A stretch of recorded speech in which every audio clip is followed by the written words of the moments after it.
শ্রী শ্রী ঠাকুর অনুকূল চন্দ্রের অনুশ্রুতি প্রথম খণ্ড পুরুষ ও নারী অধ্যায়। নষ্ট নারী তারেই কয়, স্বামী ছেড়ে যে অন্যে বয়। বাণী সংখ্যা ৬৪। স্বামী দেশিনী নারী যারা প্রসব করে কু, আদর্শহীন হলে পুরুষ বৃত্তিমুখী মেকু। বাণী সংখ্যা ৬৫। বাণী দুটির তাৎপর্য।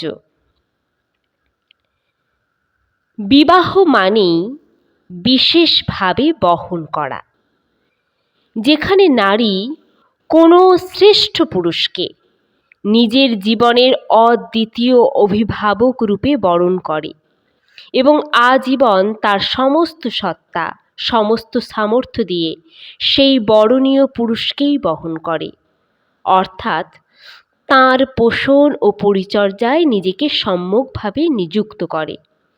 তাই একজন নারীর নারীত্ব নষ্ট বা বিপর্যস্ত হয়ে ওঠে তখনই যখন সে তার স্বামীকে ছেড়ে, অর্থাৎ ছাপিয়ে বা অতিক্রম করে অন্য কাউকে বহন করতে শুরু করে।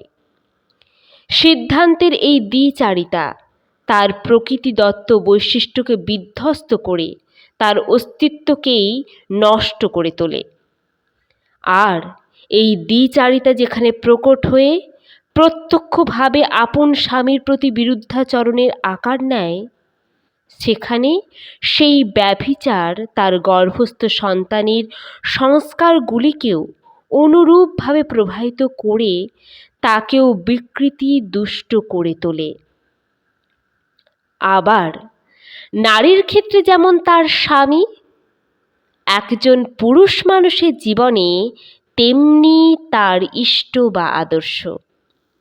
দ্বিচারিণী নারীর মতোই যে পুরুষ এক ও অদ্বিতীয় আদর্শে নিজের আস্থাকে সমর্পণ করতে পারেনি, তার চরিত্র সম্পদ বলে বস্তুত কিছুই থাকে না।